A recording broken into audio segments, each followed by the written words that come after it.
I ended up getting my license, and I got into this with super like ambitious hopes of winning, and I got my butt kicked. I went 2 months with no sales. I made 5,000 phone calls and I had 0 sales.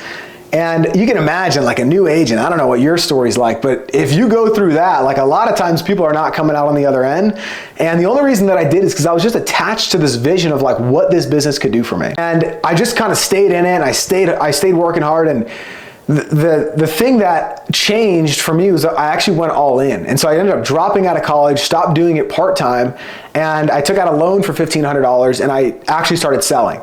And this is the first point of what I want you guys to kind of take away from me and my journey is when I got started at the beginning, it was a ton of people were getting brought into this agency at the same time.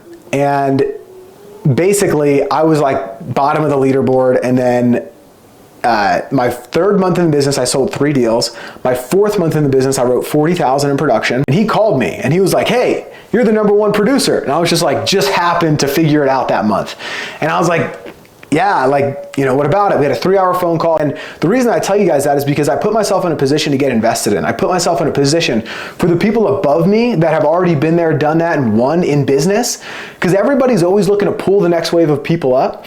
It literally would have been anybody that got a phone call like that. But I just happened to be that person that month. And I put myself in a position to have the next wave of people reach down and try to pull me up. We're gonna need people that know how to do this.